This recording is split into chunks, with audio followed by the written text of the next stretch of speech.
വയനാട്ടിലെ രക്ഷാപ്രവർത്തനം തുടരുന്ന സമയത്ത് തന്നെ നമ്മളിപ്പോൾ പറഞ്ഞ കാര്യം ഈ മഴ തുടരാനുള്ള സാധ്യതയാണ്. ഈ പല ജില്ലകളിലും മഴ തുടരാനുള്ള സാധ്യത നമ്മൾ ഈ നേരത്തെ ലിനറ്റ് വർഗീസ് പറഞ്ഞതുപോലെ വലിയൊരു ഉരുൾപൊട്ടലാണ് കോഴിക്കോട് ജില്ലയിൽ നടന്നത്. പല ഭാഗങ്ങളും 10-40ഓളം വീടുകളൊക്കെ ഒറ്റപ്പെട്ടു പോയ സാഹചര്യമുണ്ട്. പക്ഷേ അവിടെ മറ്റ് കാഷ്വാലിറ്റീസ് ഒന്നുമില്ല. അതാണ് ആശ്വാസകരമായ ഒരു കാര്യം എന്ന് പറയുന്നത്. ഒപ്പം അവിടെ ഒരാളെ കാണാനില്ല. അദ്ദേഹത്തിന് വേണ്ടിയുള്ള തിരച്ചിൽ ഇപ്പോഴും തുടരുന്നുമുണ്ട്. വലിയ ഈ മറ്റ് സ്ഥലങ്ങളിൽ തൃശ്ശൂരും പാലക്കാടുമൊക്കെ പുഴകൾ കരകവിഞ്ഞൊഴുകുന്ന സാഹചര്യമുണ്ട്. പല പ്രദേശങ്ങളും ഈ പാലങ്ങളൊക്കെ വെള്ളത്തിനടിയിലായിപ്പോയി, പലയിടത്തും റോഡുകൾ വെള്ളത്തിനടിയിലായിപ്പോയി. അങ്ങനത്തെ ഈ സാഹചര്യങ്ങളൊക്കെ പല സ്ഥലങ്ങളിലും നിലനിൽക്കുന്നുണ്ട്. മഴ, കടുത്ത മഴയാണ് ഓരോ സ്ഥലങ്ങളിലും. അതുകൊണ്ട് തന്നെ അലേർട്ടുകൾ പ്രഖ്യാപിച്ചിട്ടുണ്ട്. ഈ അലേർട്ടുകൾ പ്രഖ്യാപിച്ചിരിക്കുന്ന മുന്നറിയിപ്പുകൾ അനുസരിച്ച് തന്നെ എല്ലാവരും മുന്നോട്ട് പോകണമെന്ന് ജില്ലാ ഭരണകൂടവും കേന്ദ്ര കാലാവസ്ഥാ വകുപ്പും സംസ്ഥാന സർക്കാരുമൊക്കെ ആവർത്തിച്ച് പറയുന്നുണ്ട്. എല്ലാവരും അത് കേട്ട് അറിഞ്ഞു തന്നെ മുന്നോട്ട് പോകണം. വലിയൊരു ദുരന്തത്തെ നമ്മൾ അതിജീവിച്ചുകൊണ്ടിരിക്കുകയാണ്. അനഘ തുടരുന്നുണ്ട്. നമുക്കപ്പോൾ അനഘ, ഞാൻ ഈ പറഞ്ഞതുപോലെ വരുന്ന മണിക്കൂറുകളൊക്കെ വലിയ മഴ തുടരുമെന്നാണ് കാലാവസ്ഥാ കേന്ദ്രം നൽകിയിരിക്കുന്ന മുന്നറിയിപ്പ്.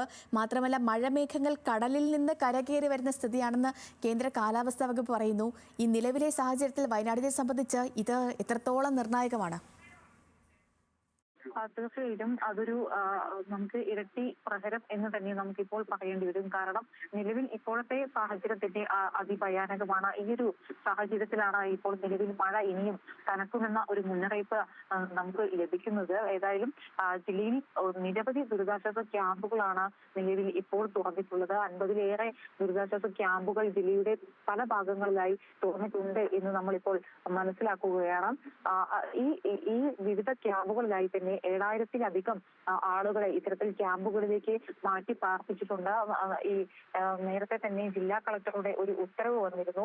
കുറുമ്പാലക്കോട്ട, ലക്കിടി, മണിക്കുന്നമല, മുട്ടിൽ, കോൽപ്പാറ കോളനി, കാപ്പിക്കളം, സുഗന്ധഗിരി, പുഴുതര പ്രദേശങ്ങളിലുള്ളവർ അതീവ ജാഗ്രത പുലർത്തണം എന്ന് മുന്നറിയിപ്പ് നൽകിയിട്ടുണ്ട്. ഈ മലയോര മേഖലകൾക്ക് താഴെ താമസിക്കുന്ന, താഴ്വാരങ്ങളിൽ താമസിക്കുന്നവർ അതീവ ജാഗ്രത പുലർത്തണം എന്നതാണ് ഈ ജില്ലാ കളക്ടർ നൽകിയ ഉത്തരവ്. മാത്രമല്ല ക്യാമ്പുകളിലേക്ക് മാറാൻ ആവശ്യപ്പെട്ടവർ ഉടനെ തന്നെ ക്യാമ്പുകളിലേക്ക് സുരക്ഷിതരായി മാറണം എന്നും ജില്ലാ കളക്ടറുടെ ഉത്തരവിൽ വ്യക്തമാക്കുന്നു. നാളെയും ജില്ലയിൽ വിദ്യാഭ്യാസ സ്ഥാപനങ്ങൾക്ക് ഉൾപ്പെടെ അവധിയാണ്. ഈ ജില്ലയിലെ പല വിദ്യാഭ്യാസ സ്ഥാപനങ്ങളിലും ഇത്തരത്തിൽ ദുരിതാശ്വാസ ക്യാമ്പുകളായി പ്രവർത്തിക്കുന്നുണ്ട്. ബാണാസുര മേഖലയിലടക്കം ശക്തമായ മഴ തന്നെയാണ് ലഭിക്കുന്നത്.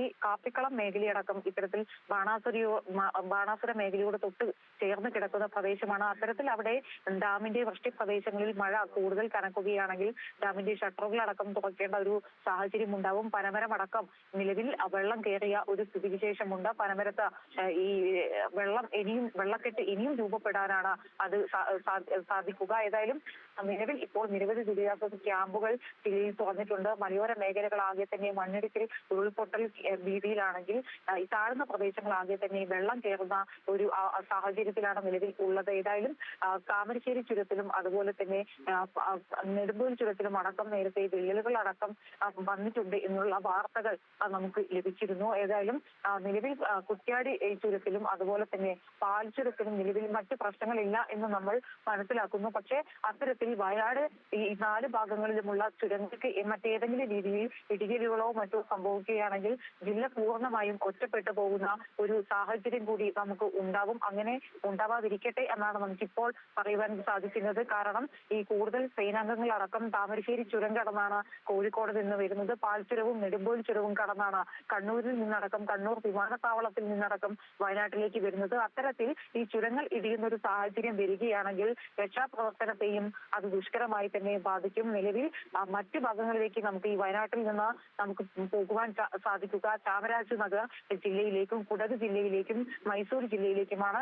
ഈ കർണാടകയുടെ 3 ജില്ലകളിലേക്കും അതുപോലെ തന്നെ നമുക്ക് തമിഴ്നാടിന്റെ നീലഗിരി ജില്ലയുമാണ് മറ്റ് 4 അതിർത്തികൾ ഉള്ളത്. ഇത്തരത്തിൽ പക്ഷേ ഇവിടങ്ങളിലെല്ലാം തന്നെ ചില പ്രദേശങ്ങളിൽ രാത്രിയാത്രാ നിരോധനവും ഉണ്ട്. ഈ ബാവലി ചെക്ക് പോസ്റ്റിലും രാത്രിയാത്രാ നിരോധനമുണ്ട്. ഈ മുത്തങ്ങ ചെക്ക് പോസ്റ്റിലും രാത്രിയാത്രാ നിരോധനമുണ്ട്. അത്തരത്തിൽ ജില്ല പൂർണ്ണമായും ഒറ്റപ്പെട്ടു പോകുന്ന ഒരു സ്ഥിതി വരികയാണെങ്കിൽ രാത്രിയാത്രാ നിരോധനം കൂടി 2 മേഖല കൂടി നിലനിൽക്കുന്ന ഒരു സാഹചര്യത്തിൽ ജില്ലയുടെ അവസ്ഥ ഞാൻ പറയാതെ തന്നെ മനസ്സിലാക്കാം എന്നു സാധിക്കുന്നു. ഏതായാലും നിലവിൽ അതീവ ജാഗ്രതയിൽ തന്നെയാണ് ജില്ലാ ഭരണകൂടവും. ഒരു ദുരന്തം നമുക്ക് സംഭവിച്ചു, അത് വലിയ രീതിയിലുള്ള ഒരു ദുരന്തം തന്നെയാണ്. പക്ഷേ കുറച്ച് ആളുകളെയെങ്കിലും നമുക്ക് രക്ഷപ്പെടുത്തുവാൻ സാധിച്ചു. ഇനി അത്തരത്തിലുള്ള ദുരന്തങ്ങൾ ഒന്നും തന്നെ താങ്ങുവാൻ ഈ ജില്ലയ്ക്ക് സാധിക്കില്ല. ഇപ്പോൾ തന്നെ അത്യന്തം വേദനാജനകമായ ഒരു സാഹചര്യത്തിലൂടെയാണ് കടന്നു പോകുന്നത്. ഇനി ഒരു മനുഷ്യജീവനം ഇത്തരത്തിൽ ദാരുണമായി പൊലിയരുത് എന്നുള്ള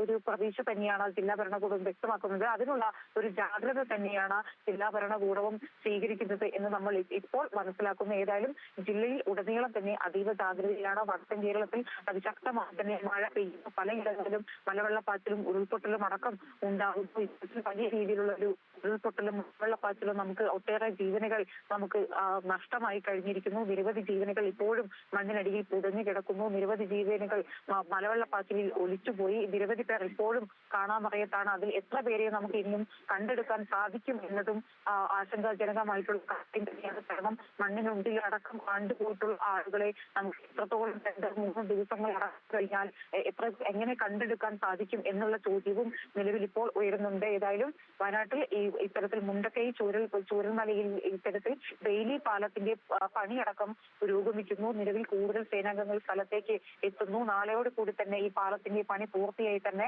ഈ JCBയും ഹിറ്റാച്ചിയും അടക്കം ഉപയോഗിച്ചുകൊണ്ട് തന്നെ മുണ്ടക്കൈ ഭാഗങ്ങളിൽ ഒരു ദൗത്യം നമുക്ക് നടത്താൻ സാധിക്കും എന്ന് തന്നെയാണ് പ്രതീക്ഷിക്കുന്നത്. പക്ഷേ അപ്പോഴും ആശങ്കാജനകമായ കാര്യം ചൂരൽമലയിലും ഈ പറയുന്ന മുണ്ടക്കൈയിലും അടക്കം ഇന്ന് ഉച്ചയ്ക്ക് ശേഷം അതിതീവ്രമായ മഴ തന്നെയാണ് ഉണ്ടായിട്ടുള്ളത്. നമുക്ക് ഭയാനകമായ ഒരു ചുറ്റുപാടിൽ തന്നെ ആണ് ഈ മഴ പെയ്തുകൊണ്ടിരിക്കുന്നത്. നിലവിൽ ഈ പ്രദേശങ്ങളിൽ ഈ ബെയിലി പാലം നിർമ്മാണം പറഞ്ഞുകൊണ്ട് ചോദിക്കുകയാണ്, ഇന്നിപ്പോ ഈ മേഖലകളിൽ നടന്നത് മണ്ണ് നീക്കിയുള്ള രക്ഷാപ്രവർത്തനം ഒക്കെയാണ് ഇന്നിപ്പോ നടന്നത്. നാളെയും അങ്ങനെ തന്നെ ആയിരിക്കുമോ രക്ഷാപ്രവർത്തനം നടക്കുക?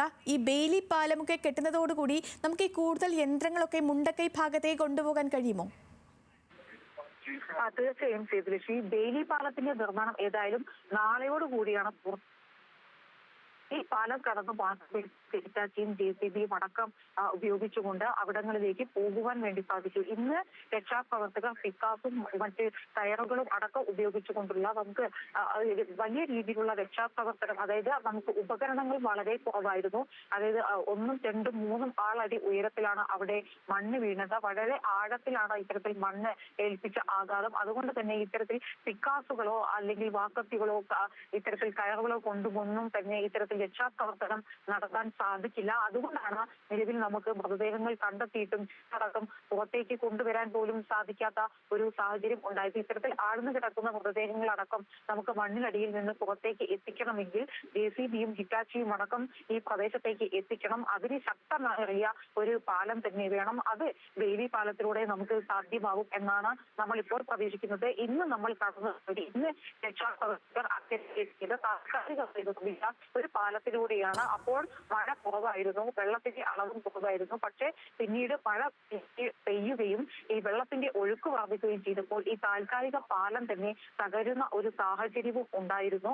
ഏതായാലും അതുകൊണ്ട് തന്നെയാണ് ഇത്തരത്തിൽ അവിടങ്ങളിലേക്ക് കൂടുതൽ ഉപകരണങ്ങൾ നമുക്ക് കൊണ്ടുപോകുവാൻ സാധിക്കാത്തത്. ആളുകൾ സാധ്യമായ രീതിയിൽ ഒറ്റയ്ക്കടക്കം പോയി ചെറിയ ചെറിയ ഉപകരണങ്ങൾ കൊണ്ടാണ് ഇത്തരത്തിൽ രക്ഷാപ്രവർത്തനം നടത്തിയത്.